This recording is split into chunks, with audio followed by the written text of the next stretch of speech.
Assalamualaikum warahmatullahi wabarakatuh. Perkenalkan, nama saya Suara dari kelas MA21C02 dengan NIM 11211142, Prodi S1 Manajemen.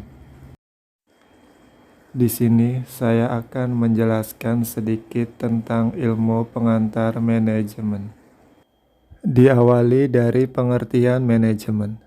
Definisi manajemen itu sendiri yaitu manajemen merupakan suatu proses dalam mengatur sesuatu yang dilakukan oleh sekelompok orang atau organisasi untuk mencapai tujuan organisasi tersebut. Dilihat dari asal kata, manajemen berasal dari bahasa Inggris. To manage yang memiliki arti mengurus atau melakukan tata laksana.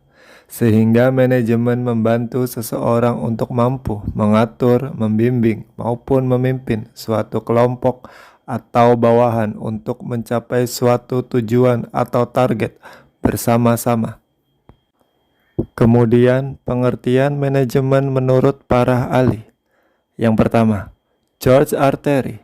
Menurut George R. Terry, dalam bukunya dengan judul Principle of Management, menjelaskan manajemen merupakan suatu proses yang bisa membedakan antara perencanaan, pengorganisasian, penggerakan, pelaksanaan, dan juga pengawasan.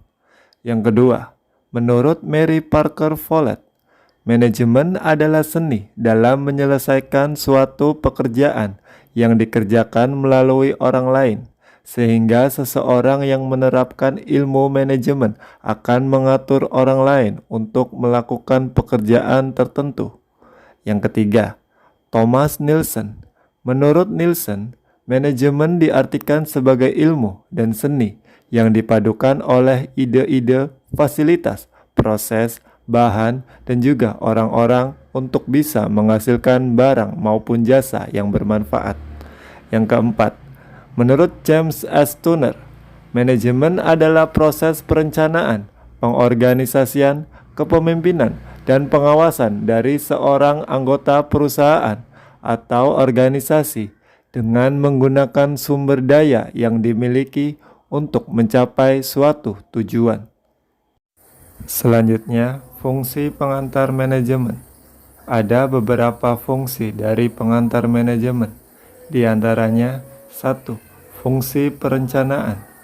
Fungsi perencanaan yaitu proses pengambilan keputusan yang menjadi dasar bagi kegiatan-kegiatan ekonomis serta efektif pada waktu atau masa mendatang, sehingga strategi dalam mengatur agar organisasi mencapai tujuan perlu ditetapkan di masa awal.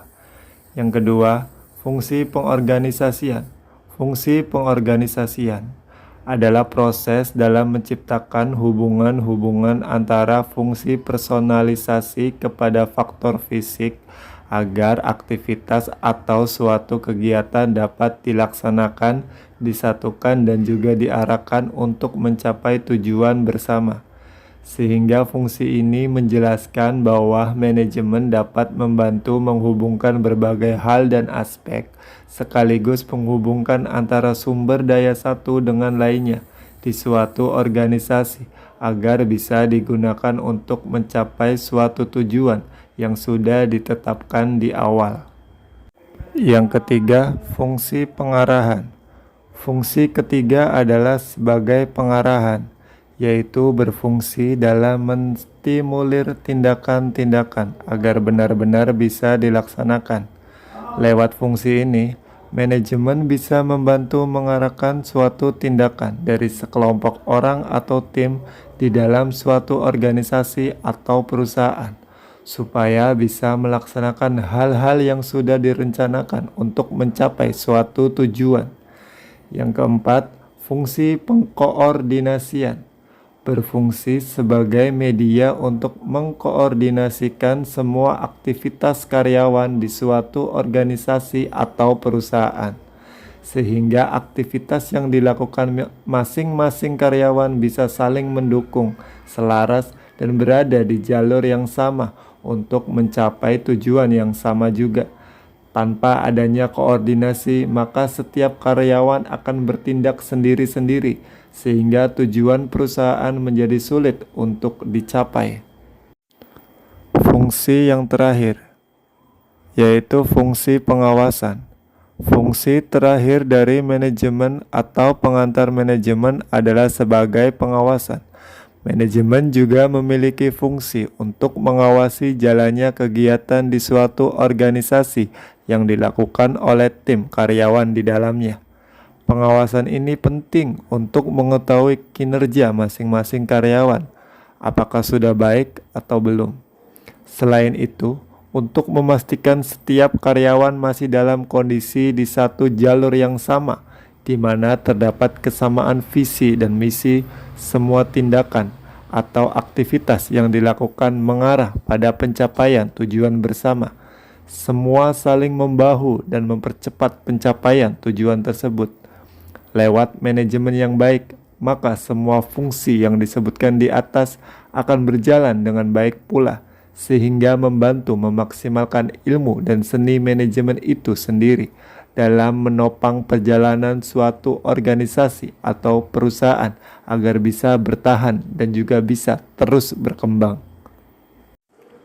Selanjutnya, unsur-unsur manajemen. Yang pertama, manusia. Unsur yang pertama di dalam penerapan manajemen adalah manusia atau human dalam bahasa Inggris. Manusia menjadi unsur pokok dan yang paling berpengaruh dalam penerapan ilmu manajemen, sebab pada hakikatnya manusialah yang bisa menetapkan tujuan atau target dan kemudian berusaha untuk mencapainya. Yang kedua, unsur uang. Unsur uang sama pentingnya dengan unsur manusia dalam menerapkan ilmu manajemen, sebab uang ini akan memberikan jalan dan sejumlah fasilitas bagi manusia untuk melaksanakan strategi pencapaian tujuan. Jumlah uang yang tersedia juga akan mempengaruhi seberapa cepat tujuan bisa dicapai oleh suatu organisasi. Unsur yang ketiga yaitu bahan atau material. Bahan atau materials dapat diartikan pula sebagai bahan baku. Bahan baku sangat penting untuk disediakan atau dimiliki untuk mendukung pencapaian tujuan organisasi. Semakin terjamin jumlah dan kualitasnya, maka semakin terjamin pula kualitas produk dan jasa yang disediakan. Yang keempat, unsur mesin. Unsur selanjutnya adalah mesin, yaitu semua jenis alat atau mesin yang digunakan manusia untuk memudahkan suatu pekerjaan tertentu. Pekerjaan tertentu yang sudah diatur dalam perencanaan manajemen biasanya tidak bisa dilakukan secara manual. Perusahaan kemudian menyediakan alat-alat dan mesin khusus untuk memfasilitasi proses produksi atau suatu pekerjaan tertentu. Unsur yang kelima yaitu metode. Unsur selanjutnya dalam pelaksanaan materi pengantar manajemen adalah metode atau metode. Metode merupakan suatu teknik atau strategi dan cara yang perlu ditempuh untuk membantu mengkoordinasikan semua sumber daya di dalam suatu organisasi. Selanjutnya, unsur yang terakhir yaitu pasar. Pasar menjadi tempat di mana barang dan jasa yang disediakan oleh perusahaan melalui proses yang panjang mendapatkan pembeli. Pasar yang jelas dan dalam kondisi sehat akan memastikan semua yang diproduksi laku terjual. Kegiatan operasional perusahaan menjadi terjamin, yang kemudian membantu mempertahankan perusahaan tersebut dan bahkan menjadikan terus berkembang.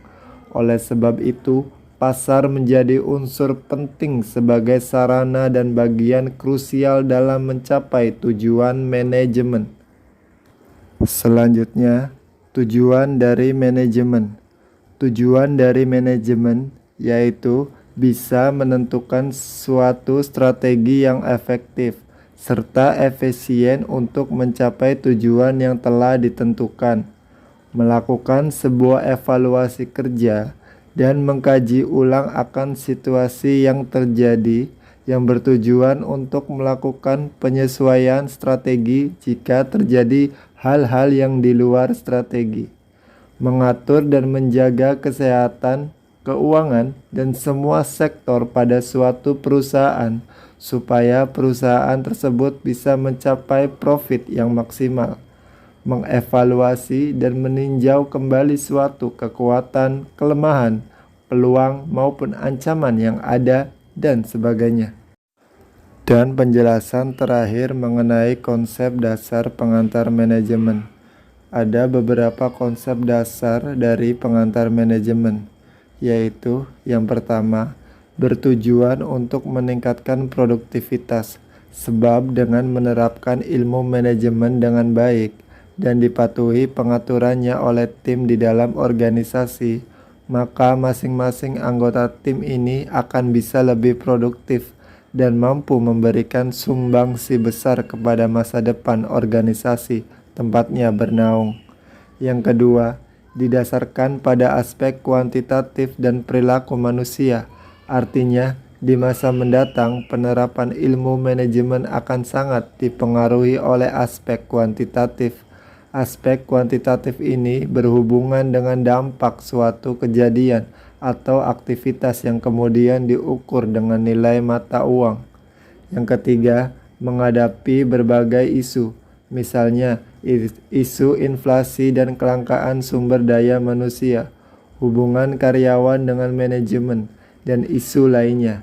Isu ini sekaligus menjadi tantangan bagi tim manajemen suatu perusahaan untuk bisa diatasi dengan bijak, sehingga tujuan perusahaan bisa tetap dicapai.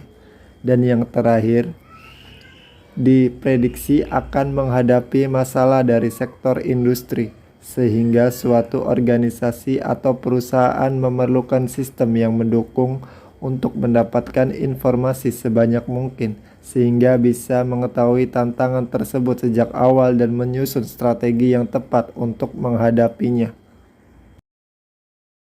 Demikian sedikit penjelasan mengenai materi ilmu pengantar manajemen. Kurang lebihnya mohon maaf. Wassalamualaikum warahmatullahi wabarakatuh.